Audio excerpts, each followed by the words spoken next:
I'd like to say hello, good morning, good afternoon, good evening to those listening to the CarStories podcast and those watching on the CarStories Peterson section YouTube site. I'd like to welcome the jovial Matt Farah next to me. Hello! Perhaps even good night. Well, that too. Maybe. We could say that at the end, I suppose. Yeah. But we're on another adventure today, heading out into the wilds of Southern California. The wild of Southern California. And this is a particularly wintry day in Southern California because we both woke up and it was almost sub 40-degree Fahrenheit morning. In California, 40 is very cold. Oh, it's incredibly cold. So, as an added bonus today, thanks to the very kind sir I've got on my left here, or your right if you're watching, we have heated seats. Yes. RS2 package is very important. Do you want to hear some exhaust? Yeah, let's do some exhaust. Here, ready? We're going to go third gear from 3,000.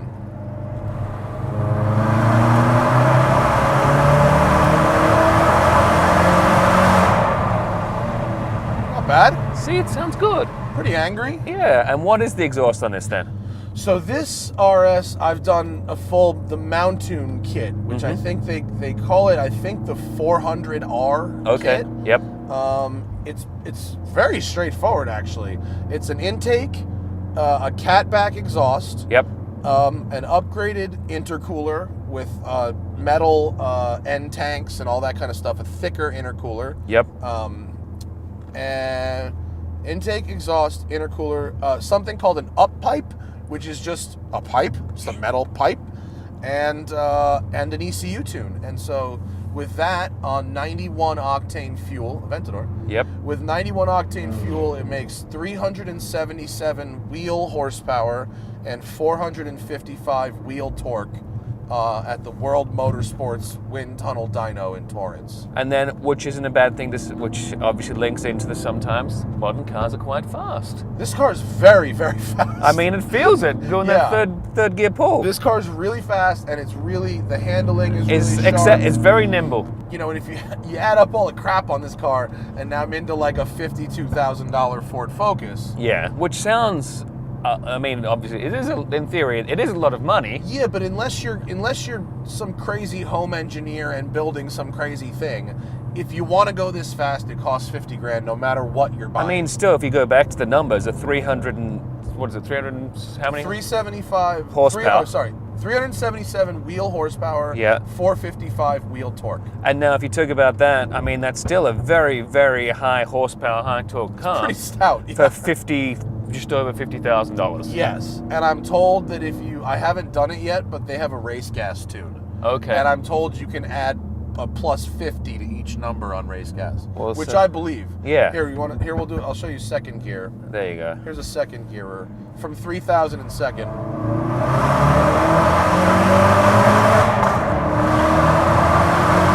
I mean, pretty good, huh? Yeah, real good. Since you've got as you just already talked about, a fleet of cars. Yeah, but even more than that, because I drive this the most of any of my cars, even more than that is that I just 20 days on the road. The cars do a lot of sitting. And you also obviously have press vehicles that come into your possession as well and things like that. Yeah. Today's my first day without a press car. I have I had an Alfa Giulia that was picked up from my house yesterday, but it's my first day without a press car in 3 weeks. Oh my word! So what cars have you had in those 3 weeks? I had the Hellcat wide body Challenger, which is hilarious fun. Yep. You know, it's definitely a car without peers. You Sure. know, in any way, every way you can say that. You know.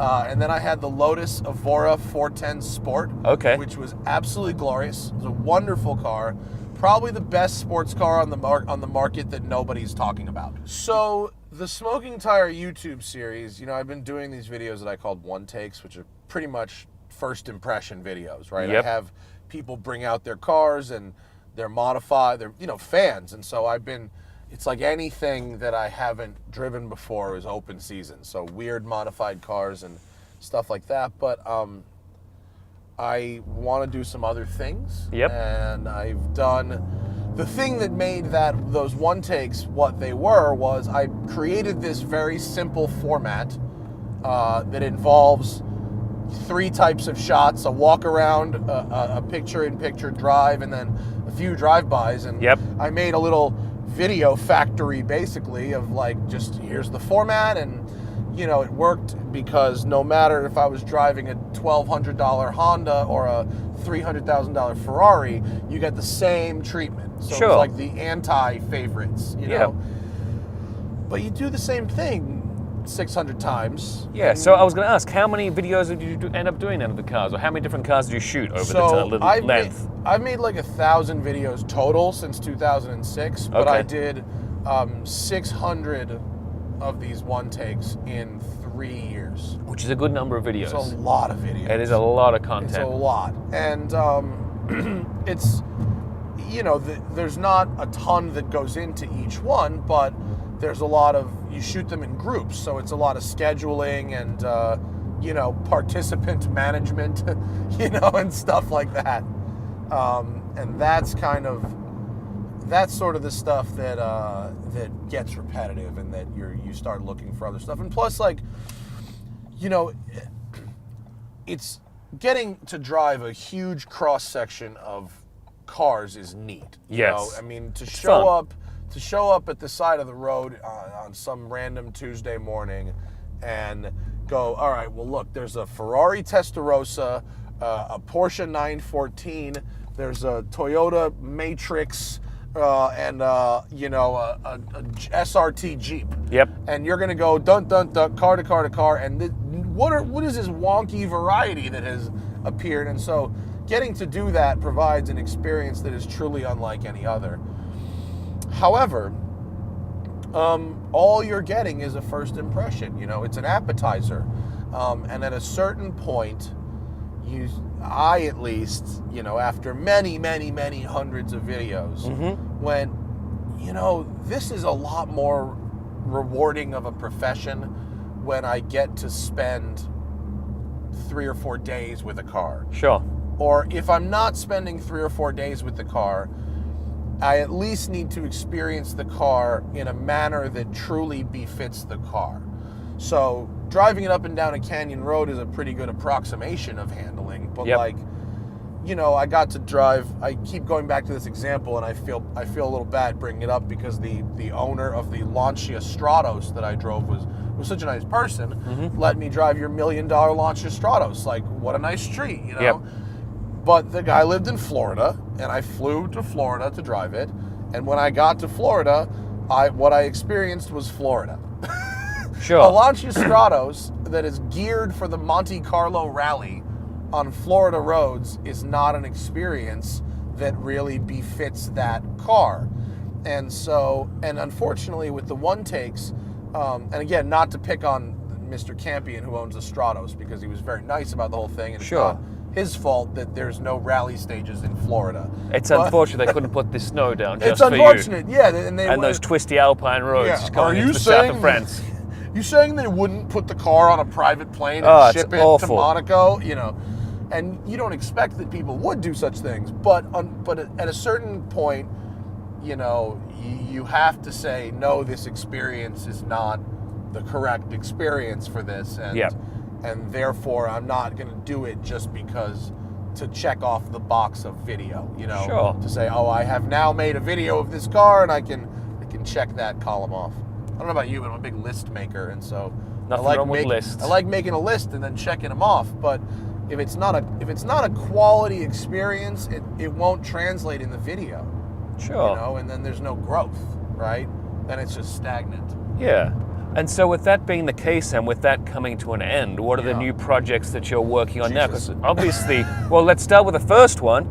Last week, our viewers will have seen the lovely Cameron and his Beetle, and the wonderful Jules, who obviously stole the show, and you were working with him on a watch podcast. Yeah. Did Jules come in the car with you? Oh, that's, So she was on either shoulder. So that's why she stole the show. Of course. That makes a lot of sense. So me and Cameron have a new podcast about watches called Watch and Listen. Yep. And it's available on iTunes, Android platforms, streaming. You can get it from our Shout Engine hosting site. And of course, it's a video show. So it's youtube.com/Watch and Listen podcast. Oh, that's a lot of words. It is. Anyway, we got a I did it right. I got the sponsor first. Hey, it's the important That one. was, rather than make a show and go, hopefully somebody will want to buy an ad on this, I went to Crown and Caliber, which is a watch retail place, buy, sell, trade, whatever, out of Atlanta, but mostly online based. And I said, hey guys, they had been sponsoring me for watches to wear on Instagram, actually. I have an Instagram watch sponsor, which is super it's really fun. So I said, would you guys be interested in throwing down on this watch show with me and Cameron? And they were, on board right away. All about it. Yeah, and so it's nice to have them as a sponsor. Every couple weeks when we sit down to record, Crown and Caliber sends us like a beast box. Yeah, that's what I heard of different watches. $150,000 watches. Yeah, to have a look at and take through. Yeah, to show them on the show, and then we send them back in an equally unmarked box. Sure, of course. But with a little bit of insurance on there just to cover everything. They're insured. Yeah. But what is so funny about the show, I've learned so much from Cameron. He's such a good teacher when it comes to that sort of stuff, and he's a watchmaker, and he's worked at these company and the Weiss watches are also very nice. They're beautiful. So I have to plug those as well, because Cameron, 100%. super nice guy. I am a customer. I bought a Weiss. The first thing I did, the first day I met Cameron, I bought a watch. Sure. So we're doing that, and there's some crossover with cars. It's not 100% crossover, but I've been enjoying having Cameron teach me about watches, and we're hopefully doing at least a whole year of them. So every week we got a new show. Smoking Tire Podcast. Yep. That's continuing. And we may even move to 2 episodes per week. Okay. And then I'm building a parking garage. Yes, which sounds very Any interesting. parking garage. Yep. I am building a collector car storage facility in Playa Vista, which is sort of near Venice and Marina del Rey, and also near LAX. And it's going to have storage for like 150 cars, secure, climate controlled, crazy fire suppression system, all of that stuff. It's not. Which you'll hopefully never get to find out how that crazy fire suppression system works. I hope not, but we have to design it. Yes. Actually, it's a really wild process. You have to hire a fire inspector to come work for you while you're designing the system to ensure that when it's done, it will actually pass the city's fire inspection. Sure. Because otherwise you could have a very, very expensive problem. Yeah, that'd be quite expensive, I'd imagine. If our listeners and viewers are wanting to find out more about you and your things that you've got going on, where should they head to? The easiest spot, the central landing page, is just thesmokingtire.com. That's the easiest one. Or also on YouTube, on Android. Jesus, you can all over the place, really. You can find us all over the place. I just send you a list of links. So thank you, everyone, for watching and listening. And we look forward to having you listen and watch again next time. Thank you so much. Thanks for having me. All right. Bye-bye.